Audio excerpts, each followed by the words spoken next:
Right guys, so in today's video, we're going to show you how you can change your BMW start-stop button from looking OEM to looking like this. Look how much better that looks, guys. It's insane. Demon just got out of can. I gave my bro an advance.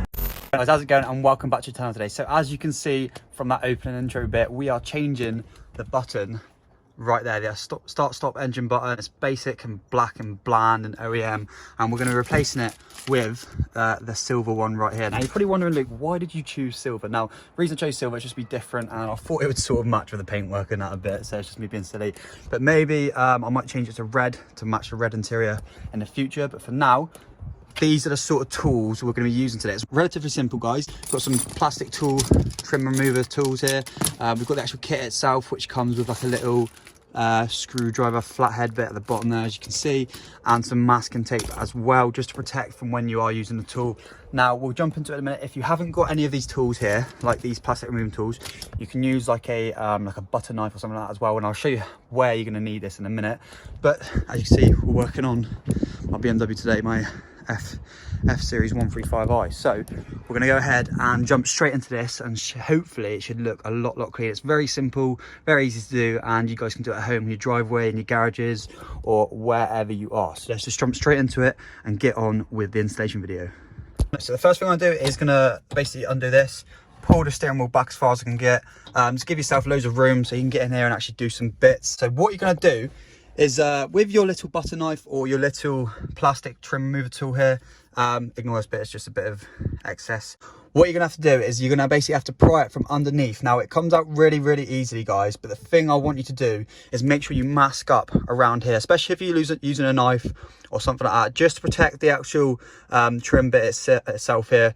Just stops it from getting damaged or anything in the future from when you're actually doing this or when you're working around this sort of area. So make sure you tape that bit up first, and that's the first thing we're going to do. Okay, step one complete. So there we go. I've gone a bit overkill with the tape just because I'm really cautious and protective over it. I mean, you're only going to go from like one angle anyway. You don't need to pry it in different angles, because once it's pried open, it will actually pop out itself. So we're going to grab our tool now down here, and we're going to actually I'm going to try and do this one-handed. Hopefully it'll work, me doing this one-handed, but you should be able to get in nicely and just dig underneath, and it should just pop out like so.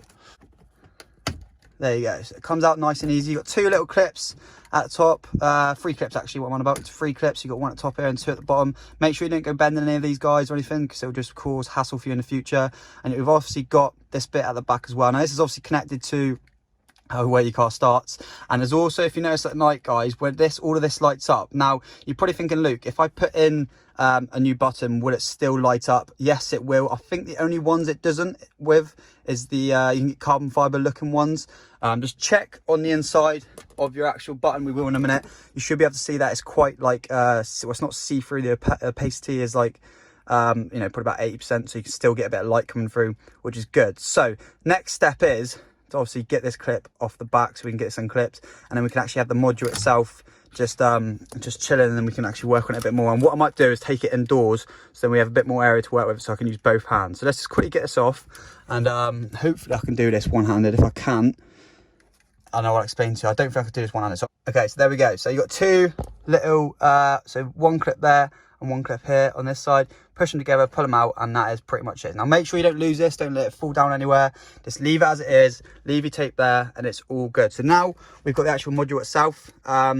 Pretty simple stuff. Obviously we've got to take this backing bit off, but we're going to go straight into the house now and do it in there, just because it's a lot easier for me to work with both hands. Like I set the tripod up a lot better, and it'll look more professional, just so I can give you guys a better insight as to what you got to do next. But that's probably one of the main bits. Getting that bit out, you're good to go now.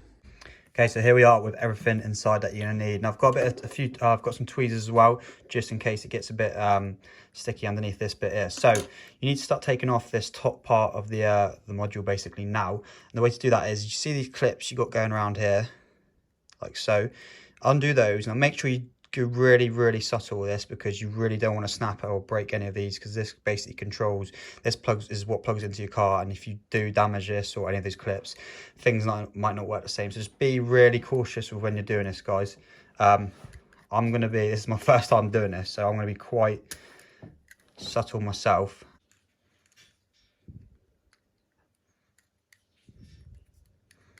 So I'm going to keep that up with a bit of force.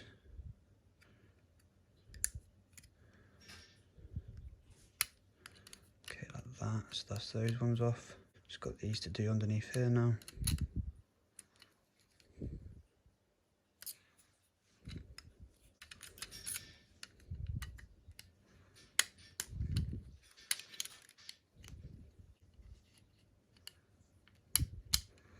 Okay, so there's that one. It's just one that's hanging on by the thread. There you go. So that is what you're left with after you've taken that part off. Now put this bit to the side because you're not going to need that, so don't worry about that bit for the minute. Just make sure you don't lose it. The next bit obviously is removing the button. So as you can see now, really nice and loose. As you can see the difference here, look how different it is compared to the OEM button. Mine's starting to fade in that bit as well. I know some other people's might start fading and things like that, so it's definitely a good idea that I'm changing this out now. Now, as you can see, guys, in the middle right here, you've got two little white clips. Now, this is where the tweezers will come in handy because you can get in there and actually undo these clips. And then once they are actually undone, the button should be able to push out quite easily. I might actually try and do this because this might be why. Oh, yeah. So that's way easier. I just need two of those. So I've actually used this tool instead of tweezers. So hopefully if your button comes, this little flathead will help you out as well. Okay guys, so I've actually got it out. What I done is I used the flathead it gave me, prized it out, got then the tweezers and held one of them in place. And then whilst I had that one in place, I got the flathead again on the other side and pushed it out. And the button's actually now released really easily, like so. The clips I was on about these two here, and it's exactly the same, but they're just different on this button, as you can see right there. And that pretty much is all it is. Like, that's the easy uninstall process. Basically the same now is just to put it back all together the exact same way. Just make sure it's all, like, the buttons are that straight. I mean, it will line up straight anyway, just because of the fact of what it's like going in. Okay, so for getting this button back in, I found out a really easy and efficient way of putting it back in. Don't go stressing out or anything because it can get quite fiddly, so just go easy with it. You don't want to be breaking any of these little clips here on the side. So the best thing to do is get your finger at the back of the module and push it through like so and keep it there, and then make sure you lined it up right because that is the way you want it to look. So you want to get your clip here and basically line it up so that one's going to go in there and the other one's going to go in so, like so. So push this one against it, and then you'll have enough space then to just pop it in like so, and it will just clip into place like that. Now make sure they are actually in place. Mine have literally just missed. So what I'm going to do is grab my little flathead tool and prise it up so it just pops into place nice and easily. So that one's in. That one's in nicely. It's just this one up here. It's got to go in a bit more. Cool, like so. Now make sure it is absolutely key, guys, that these are in place properly, because if you go driving down the road, you go over a speed bump or something, and something knocks this out of the clip, and you'll have your engine start button flying at you in the dash or on your face. You really don't want it to happen. And that's pretty much it for having the button put back in. As you can see, it looks a lot nicer, looks a lot more clean and professional. It will look so nice now when I get in my car, especially at night as well. This will light back up and look so nice. And obviously the next bit after this, guys, is to pop the connection back in. Ooh, doesn't really matter if that falls out, it's just easy enough to get it back in like so. Just make sure this is all in place. You don't want to be putting this back in and this is falling out and you're in the car and it's basically like, what's going on? So just make sure all of this goes back in as it should, because then it will look really nice and complete. So yeah, the clips will go back into place like so. Nice and simple, clip straight in. Just make sure they are all in as well, like I said with the button. You'll be able to tell because if you push this now, it shouldn't be falling through. The button should be staying where it is and it should look nice and sweet. And after that, guys, all that's left to do is get this back installed into the car and we'll be all good to go. Okay, so we're back in the car, guys. We've got the actual button itself. That's how it's going to look. A lot more better, way better actually. In fact, not a lot more better. Good English, Luke. Yeah, that's going to look 10 times better now. So we're going to attach the clip. Actually, we're going to put this back inside, And then once that's inside, I'm going to use my one hand then to put this back in, because there's no chance I can put this. Oh, I don't know, actually. I just hate doing things one-handed, guys, because it's just so awkward and so complicated. But we'll give it a go. See if we can get it in one-handed, shall we? Right, this isn't working out, so I'm going to quickly put this in now, and then I'll come back. So that's all in now and connected. As you can see, I don't know if you can actually see it. It's sort of the colour's changed, so you know it's been connected right when you can tell the difference. It'll go from being really white to like a really dull pink colour. Just make sure there's power there. It'll tell it's basically showing you that's power there. So these clips go back in really easy. Like there's no need to like mess about with these. You just got to have a bit of a wiggle.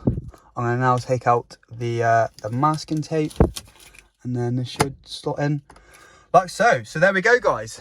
The difference is there. That's how it looks. Absolutely buzzing that. What do you reckon, guys? Comment down below and let me know what you think. Should I change the colour up? Should I get a different one? Should I go to red to match the interior? Or should I see if someone can actually make me like a Nardo or lime rock grey coloured one? That'd be pretty cool. But I'm really happy with that. Really nice, easy, subtle cosmetic mod. To test it out, what we'll do now is just start the car quickly, as you can see. There you go. Look at that. Nice and simple. Works real good. I'll turn it off because everyone will start getting angry. The feel as well. The feel is actually a lot nicer. It just feels like a bit more. I'm not saying BMW's quality is bad, but it feels like a lot nicer to press and to touch. What sort of other things can we do, guys? Is there other things you can change around here, like change this to black? This button, I'm not too sure. It's just something I've seen. So yeah, let me know in the comments down below, guys. What do you reckon? Do you like it? And if you would like to get involved and get yourself one of these buttons, I will leave in the description down below to where I got mine, and you can also get yours. They do a wide variety of colors, and it's really good to check out what you like. Say if you've got like a blue BMW, you can get a blue badge, you look cool. If you've got the black Alcantara M Sport seats, they look really sick with the blue button. Or just anything really. Do all sorts of different colors, like yellow will actually look really cool on a car. Say if I had a black car, like a black BMW or something, and that look really cool. Now I'm not sure if they do them for different brands like Audi or anything like that. I'm not 100% sure, guys. As far as I know, it's just for BMW. But if anyone's like noticed in the video, guys, my face is looking a bit more like on the chubby side. The reason is I've had mumps, and it's horrible. I don't wish it upon anyone. I've been in pain for the past couple of days. I went to hospital and stuff like that, and it's just like stupid. Yeah, my face is usually a lot more contoured or whatever. It's a lot more better. There's more definition in my face. That's the word, definition. At the minute I just look like a fucking hamster. So yeah, so real good. But anyway, guys, let me know what you think in the comments down below of this little nice little subtle mod. Get involved yourself, give it a go. Really nice, easy driveway mod, garage mod, in-home mod, whatever you want to call it. But anyway, guys, thanks for watching today's video. If you enjoyed it, give the video a thumbs up and subscribe to the channel if you're new. Like I've been saying in all my past videos, guys, there's about 60 to 70% of you guys that are watching that are actually not subscribed. So if you can please go and hit that subscribe button, and leave a comment down below, guys. I just want to hear your feedback. I just want to know if it's helped you out. It's relatively easy to do. It just gets a bit fiddly. Just don't get agitated or angry with it, like I said, because you'll start snapping things, and then you'll be like, Luke, I can't start my car now because I've snapped the button. So just don't do that, guys. But anyway, thanks for watching, guys. I'll see you in the next video. You're all amazing. Support's been mad recently, and yeah, just keep it up. I literally love you all. I'll see you on the next one. Bye for now.